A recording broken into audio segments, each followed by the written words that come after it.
नमस्कार दोस्तों, आप सभी का प्रज्ञावाणी चैनल पर बहुत बहुत स्वागत है। आज हम इस वीडियो के माध्यम से गोवर्धन पूजा की कथा एवं इसके महत्व के बारे में समझेंगे।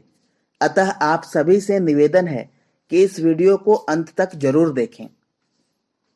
पौराणिक कथाओं के अनुसार जब इंद्र को अपने बल का अभिमान हो गया और वह बलपूर्वक अपनी पूजा कराने लगा, अपनी पूजा न होते देख वह वरुण देव की सहायता से उस इलाके में भयंकर बारिश करवाता ताकि लोग डर के उसकी पूजा करें। जब यह बात भगवान श्री कृष्ण को पता चली तो उन्होंने ब्रजवासियों को इंद्र की पूजा करने से मना कर दिया एवं कहा कि ऐसा देवता जो डरा धमकाकर अपनी पूजा करवाना चाहता है, ऐसे अहंकारी की पूजा मत करो। गोवर्धन की पूजा करो, क्योंकि गोवर्धन पर्वत ही है जहां हमारी गैया चरती हैं एवं गोवर्धन पर्वत के कारण ही ब्रज में बारिश होती है। श्री कृष्ण के बहुत समझाने पर ब्रजवासी तैयार हो गए और गोवर्धन पूजा की तैयारी करने लगे।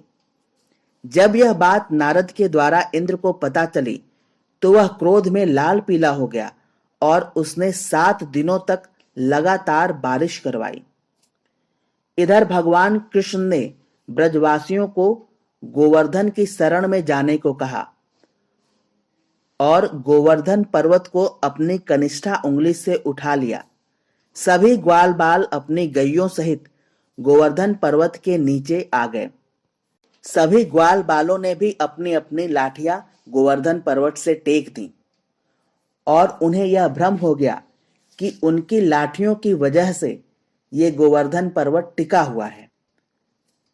फिर उन्होंने श्री कृष्ण से कहा, लल्ला, तुम क्यों व्यर्थ परेशान हो रहे हो? हमने अपनी अपनी लाठियां टेक दी हैं, तुम्हारे उंगली में दर्द हो जाएगा, तुम अपनी उंगली को हटा लो।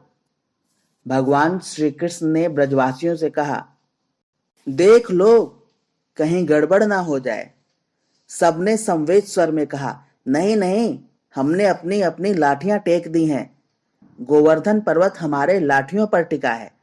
तुम व्यर्थ परेशान हो रहे हो लल्ला, तुम अभी तो बच्चे हो, नन्हे मुन्ने हो, तुम अपनी उंगली हटा लो।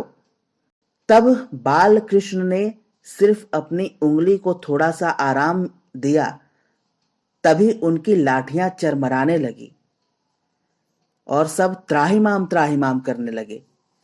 उन ग्वाल बालों को अपनी गलतियों का एहसास हो गया और उन्होंने भगवान श्री कृष्ण से पुनः निवेदन किया कि हे लल्ला, तुम्हारे ही सामर्थ्य पर यह गोवर्धन टिका हुआ है, कृपया हमें अपनी शरण में लो। इस प्रकार बाल कृष्ण ने पुनः अपनी कनिष्ठा को बल दिया और गोवर्धन पर्वत को थामे रहे। 7 दिनों तक पूरे ब्रजवासी गोवर्धन पर्वत की शरण में और भगवान श्री कृष्ण के संरक्षण में आनंद पूर्वक रहे। इधर इंद्र को अपनी गलती का भान होने लगा। वो समझ गया कि ये कोई साधारण मानव नहीं है। फिर इंद्र अपने इंद्रलोक से आए और उन्होंने भगवान कृष्ण से क्षमा मांगी और उनका पूजन अर्चन भी किया। इसी दिन से गोवर्धन पूजा मनाया जाने लगा। उन दिनों गोवर्धन पूजा के साथ साथ इस दिन गोवर्धन पूजा के साथ साथ गाय माता की भी पूजा होती है। उन दिनों आताताई कंस का अत्याचार भी अपने चरम पर था। वह ब्रज और उसके आसपास के क्षेत्रों का सारा दूध, दही और मक्खन मथुरा मंगा लिया करता था और कंस की रानियां अर्थात श्री कृष्ण की मामियां उस दूध से स्नान करती थी, जबकि ब्रजवासियों के परिवार और बच्चों को एक बूंद दूध भी नसीब नहीं होता था। इसके विरोध में भगवान ने विश्व का पहला सत्याग्रह किया था।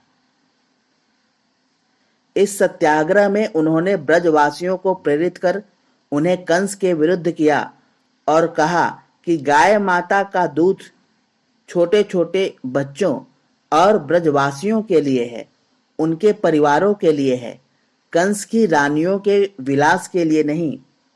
और इस तरह से उन्होंने ब्रजवासियों का उनका अधिकार भी दिलाया था। अगर गोवर्धन के शाब्दिक अर्थ की बात करें तो गोवर्धन से गोवंश के वर्धन का संदेश भी दिया जाता है। भारत ही एकमात्र ऐसा देश है जहां वृक्ष वनस्पति ही नहीं वरन पशुओं की भी पूजा की जाती है, उन्हें श्रद्धा सम्मान दिया जाता है। वैसे तो गाय पशुओं की श्रेणी में आती है, परंतु भारत देश में गाय को पशु नहीं माता माना जाता है। विश्व में कोई भी ऐसी संस्कृति नहीं जहां गाय को इतना सम्मान प्राप्त हो, और हो भी क्यों ना। गाय जीवन भर देती है, जीते जी दूध दही मक्खन गोबर गोमूत्र, और मरने के बाद भी वह मनुष्य जाति के लिए उपयोगी सिद्ध होती है। जब एक गौ माता समाधि लेती है और उनके शरीर को 10 बाय 10 के भूमि में दफन किया जाता है तो उनके शरीर से जो खाद बनता है वह 1 हेक्टेयर भूमि के लिए पर्याप्त होता है। गौ दुग्ध को मां के दूध से भी श्रेष्ठ माना जाता है। गौ दुग्ध का औषधि के रूप में सेवन करने से टीबी और कैंसर जैसे खतरनाक रोगों की रोकथाम होती है।